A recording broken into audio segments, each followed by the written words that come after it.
नमस्कार, मैं प्रद्युमन जोशीला भारतीय जनता पार्टी के सफीदों से विधायक राम कुमार गौतम के पक्ष में भले ही बहुत लोग बोल रहे हों, लेकिन जाट समाज और खाप पंचायतें उनको माफ करने के मूड में कहीं नहीं दिख रहे हैं। भले ही राम कुमार गौतम ने किसी का नाम ना लिया हो, किसी जाति का नाम ना लिया हो, उसके बावजूद माफी भी मांग ली हो, लेकिन पिछले कुछ दिन से हरियाणा प्रदेश में जिस तरह के घटनाक्रम हो रहे हैं, सोशल मीडिया से लेकर के और विभिन्न मीटिंगों में जिस तरह की बातें उठ रही हैं, उससे ऐसा लग रहा है कि राम कुमार गौतम के द्वारा बोले गए शब्दों को जाट समाज किसी भी हालात में, खाप जो पंचायतें हैं वो भी किसी भी हालात में मिट्टी डालने का काम ना करके राम कुमार गौतम पर कड़ा फैसला लेने के पक्षधर दिख रही हैं। और ऐलान हो गया है 14 तारीख को बहुत बड़ी महापंचायत होगी राम कुमार गौतम के मामले को लेकर, और इसमें कड़ा फैसला लिया जाएगा। आज के इस वीडियो में मैं आपको विस्तार से बताऊंगा। उससे पहले आप सभी दर्शकों से अनुरोध है कि YouTube पर हमारे चैनल को सब्सक्राइब करें, बेल आइकन घंटी का बटन अवश्य दबाएं, वीडियो को ज्यादा से ज्यादा शेयर करें, वीडियो को हाइप जरूर करें, अपने विचार कमेंट के माध्यम से जरूर रखें। Facebook, Instagram, Twitter, x, threads पर हमें फॉलो और लाइक जरूर करें। जो दर्शक निष्पक्ष, निर्भीक और स्वतंत्र पत्रकारिता में विश्वास रखते हैं, वो हमें निरंतर आर्थिक सहयोग जरूर करें। उसके लिए आप हमारे मोबाइल नंबर 94 166 74 472 94 166 74472 पर गूगल पे या फोन पे जरूर करें। हरियाणा के मुख्यमंत्री नायब सिंह सैनी 16 दिसंबर को हिसार जिले के हांसी में हांसी विकास रैली करने के लिए आ रहे हैं। तैयारियां भी जोर शोर से, लेकिन हांसी के साथ लगते इलाके नारनौंद से पूर्व में 2 बार विधायक रह चुके नारनौंद के बाशिंदे राम कुमार गौतम को लेकर के जाट समाज से जुड़े हुए लोगों और खाप प्रतिनिधियों ने एक बड़ा फैसला ले लिया है। और फैसला खुद राम कुमार गौतम के इलाके, राम कुमार गौतम के गांव जो अब शहर नगर पालिका बन चुका है, नारनौंद में 14 दिसंबर रविवार को बड़ी महापंचायत होगी। हमने पहले भी एक वीडियो में जिक्र किया था कि हांसी की जाट धर्मशाला में 7 बास खाप के द्वारा 7 दिसंबर को एक मीटिंग बुलाई गई। राम कुमार गौतम के बयानों के विरोध में उसमें फैसला लिया जाना था, और उसमें फैसला यह हुआ कि हांसी की बजाय खुद राम कुमार गौतम के इलाके नारनौंद में महापंचायत होगी और उसमें कड़ा फैसला लिया जाएगा। अब वो ऐलान हो गया है। 7 बास खाप की पंचायत में लिए गए निर्णय के बाद आसपास की खापों से, समाज के जागरूक लोगों से फैसला करके, सलाह मशवरा करके 14 दिसंबर रविवार को नारनौंद में बड़ी महापंचायत का ऐलान कर दिया गया है, जिसमें खाप प्रतिनिधि और समाज के गणमान्य व्यक्ति मौजूद रहेंगे। और इस महापंचायत में राम कुमार गौतम को लेकर कड़ा फैसला लेने की तैयारी कर ली गई है। हरियाणा में चूंकि खापों का अपना एक महत्व रहा है, पंचायतों का हमेशा से एक महत्व रहा है, और जिस तरह से पिछले कुछ समय से हम देख रहे हैं, और मैं बिल्कुल स्पष्ट शब्दों में एक बात कहता हूं कि यहां 2 समाजों के बीच का कोई मामला नहीं है, बिल्कुल भी नहीं है।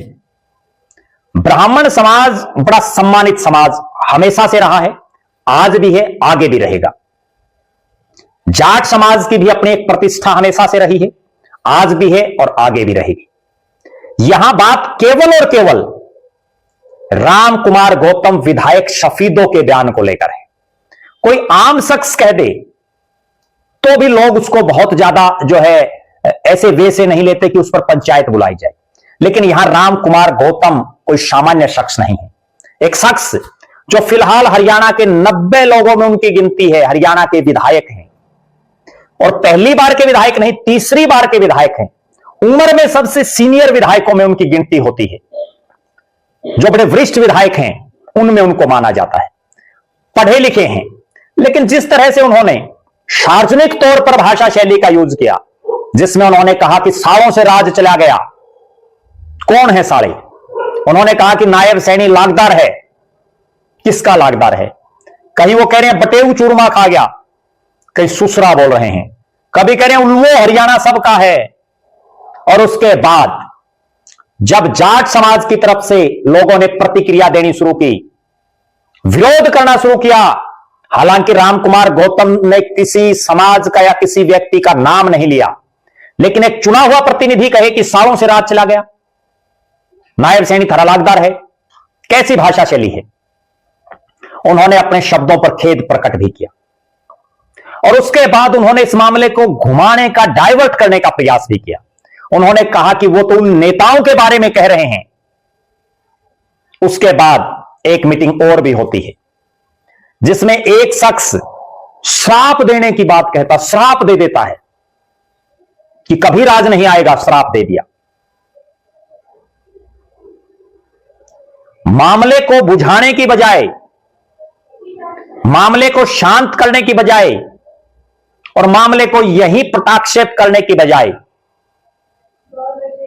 उभारने की कोशिशें चल रही हैं। हरा भरा हरियाणा, शांति खुशहाली का प्रदेश हरियाणा, वीरों की धरती, खिलाड़ियों की धरती हरियाणा, सैनिकों की धरती हरियाणा। लेकिन पिछले कुछ सालों से कुछ एक नेता हैं जिनके बयानों की वजह से जातिवाद की पराकाष्ठा चरम पर चली गई हरियाणा में। जाट गैर जाट जो शब्द आज से 15 साल 20 साल 25 साल पहले पता ही नहीं था। हम भी जब स्कूल में पढ़ते थे, कॉलेज में पढ़ते थे, हमें भी नहीं मालूम था कि कौन किस जाति बिरादरी का है, और कभी पूछने की जहमत भी नहीं की, और होना भी नहीं चाहिए। सब इंसान हैं, सब जातियां सम्मान के योग्य हैं, सबका मान और सम्मान करना चाहिए। लेकिन जिस तरह की भाषा शैली पिछले कुछ एक समय से प्रयोग की जा रही है, आखिरकार किसी भी चीज का दबाव सहन करने की एक शक्ति होती है, बातों को सुनने का एक सामर्थ्य होता है। कभी ना कभी वो विस्फोट जरूर होगा। और रामकुमार गौतम विधायक सफीदों के ताजा तरीन बयानों के बाद, माफी मांगने के बाद भी उनका एक बयान आया जिसमें उन्होंने नेताओं से संबंधित बड़ी ऐसी बातें उन्होंने रखी कि वो बीजेपी में हैं। मुख्यमंत्री को उनको बताना चाहिए, अगर उनको पता है कि किस किस नेता ने कैसे कैसे गुनाह हरियाणा प्रदेश में कर रखे हैं, उनकी लिस्ट उनको देनी चाहिए मुख्यमंत्री जी को। उन्हीं की पार्टी के मुख्यमंत्री हैं और कार्रवाई करवानी चाहिए।